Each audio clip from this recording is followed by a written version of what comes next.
Elsa Tomkowiak, je suis plasticienne.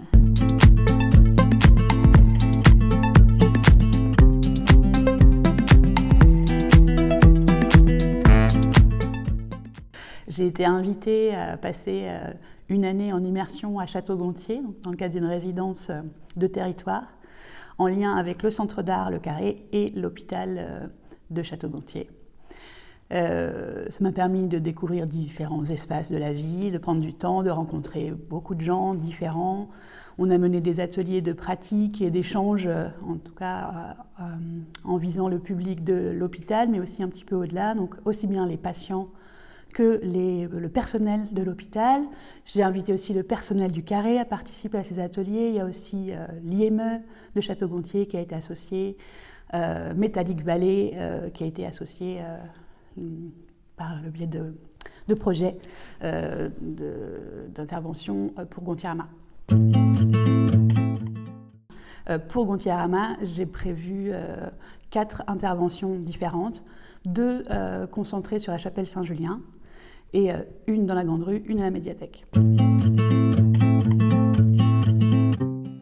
Alors la première œuvre pensée pour Gontier-Ama, il s'agit d'une œuvre pénétrable présentée devant la façade de la chapelle Saint-Julien. Il s'agit d'une structure en acier recouverte de lanières en PVC peintes. Le spectateur est invité à pénétrer à l'intérieur. Bien sûr, il peut faire le tour, mais il est aussi invité à se baigner de lumière colorée. C'est une œuvre qui se voit à la fois de loin et qui rentre en interaction avec l'architecture.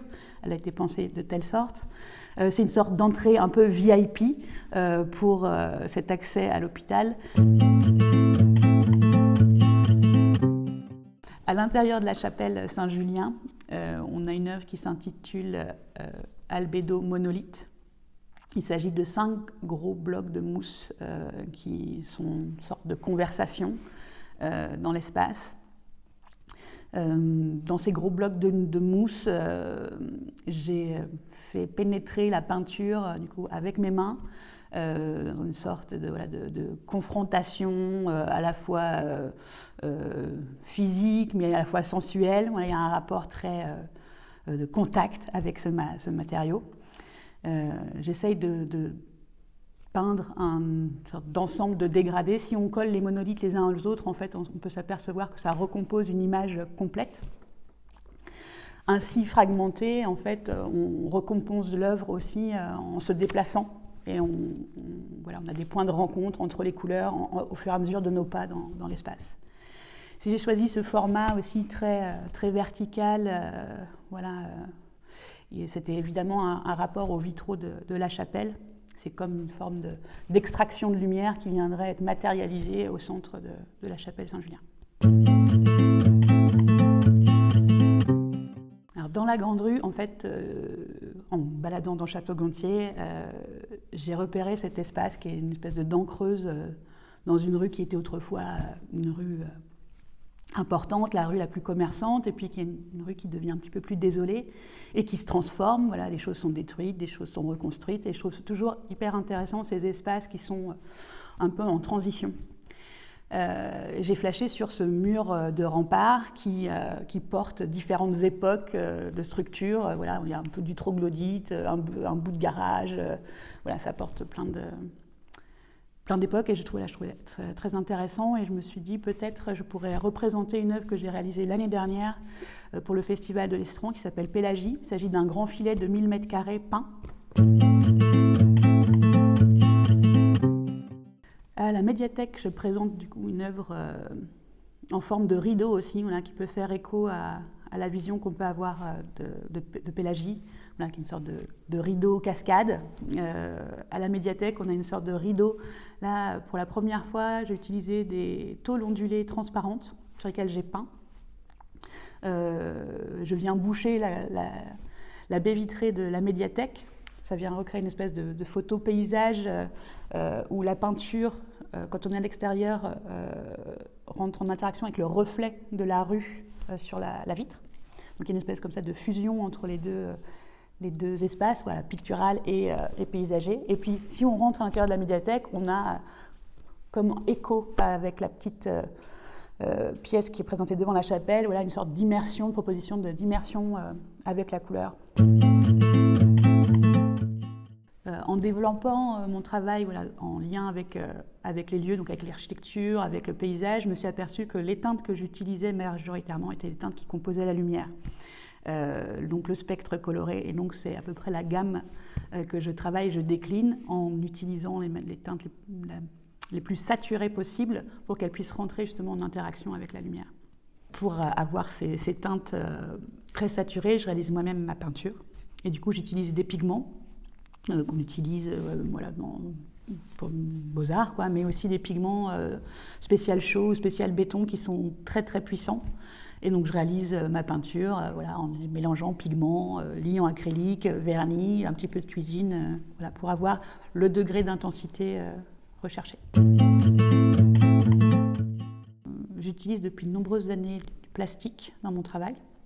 Un matériau que j'ai choisi, bien qu'il soit absolument décrié, et je ne le conteste pas.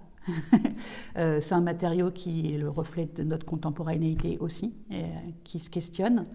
C'est un matériau qui m'intéresse malgré tout, parce qu'on n'a pas trouvé d'équivalent dans ses possibilités de dimension, de flexibilité et de transparence. Donc je continue de travailler ce matériau.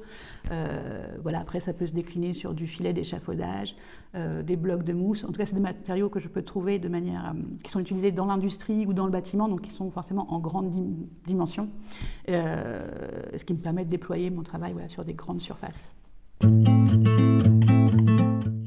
J'aime le paysage de manière globale, quoi. C'est-à-dire, mais j'aime l'architecture, j'aime la nature, mais j'aime aussi les espaces de transition. Et si j'ai à choisir, je suis hyper fascinée par le terrain vague, l'usine en friche, les espaces de démolition. Voilà, je trouve que dans ces espaces-là, c'est des endroits où on peut projeter. C'est comme une matière première dans laquelle on peut projeter. Il y a une grande liberté pour se projeter. Alors dans mes installations, il y a une grande part laissée à la contemplation. Je pense que les gens, il faut qu'ils prennent le temps de s'immerger, le temps de regarder ce qui se passe sur eux-mêmes. Par exemple, je parle quand on pense à In-Out Asylum, voilà, on rentre à l'intérieur. Alors bien sûr, on peut regarder les lanières, mais on peut regarder la personne qui est en même temps que nous dans la petite maison, voilà, dans cet havre qui est lui-même transformé, il est lui-même coloré, il se passe des choses sur notre peau, sur notre corps, et voilà, on est complète. Et après, on se dit, au niveau de la rétine, c'est hyper puissant ce qui se passe au niveau de la rétine, on passe de rose à vert, les yeux, ils ne savent plus où donner de la tête.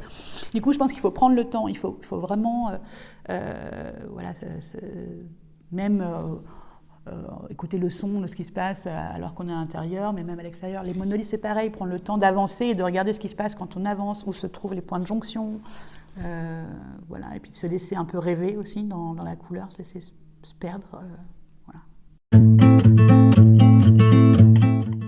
Il y a une chanteuse qui s'appelle Tanya Tagaq qui m'inspire beaucoup, qui est une chanteuse d'Amérique du Nord, voilà, qui mélange chant inuit et chant actuel, voilà, qui a une belle énergie et qui m'aide souvent dans les moments de production, voilà, où il faut envoyer un peu d'énergie.